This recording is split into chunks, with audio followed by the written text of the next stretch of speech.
Well, my name is Jessica Scantlebury. I'm the Senior Archive Assistant for the Mass Observation Archive, and I'm responsible for the administration of the Mass Observation project.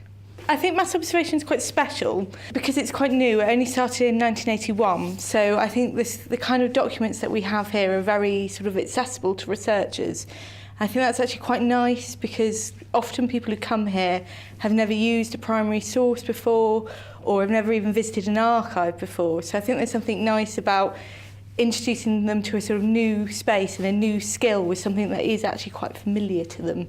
I think people often expect archives to look after documents that are very old or very rare or have a particular historical or monetary value. So, documents written by important people about important events.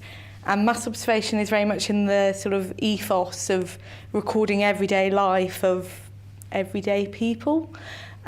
So I think that can be quite surprising for researchers who first visit and getting them to understand why we're here and why we're collecting. But as soon as they look at the stuff, they understand why it's important. Mass observation started in 1981 and it really wanted to carry on with the sort of life stories, the diary writing that mass observation had been so good at in the 1930s and the 1940s.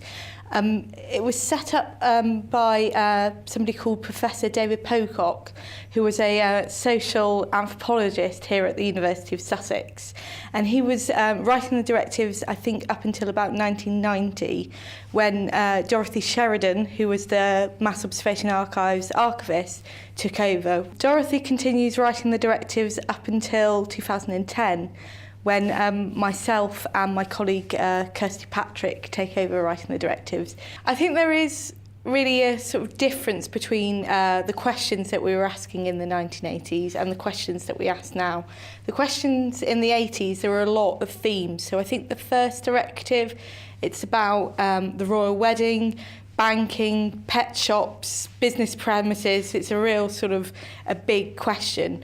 Whereas now we'll tend to only ask 3 different themes, and the questions are much more developed, and they give sort of observers more time to sort of reflect on the question and more time to think and tell a story.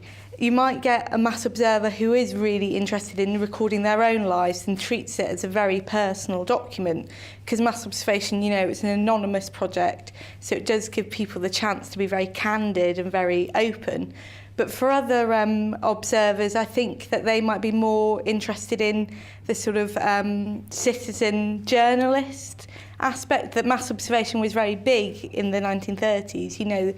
Mass observers were told to be cameras recording the world as they see it. So I think there is a real sort of balance between who's writing and who's researching as much as anything.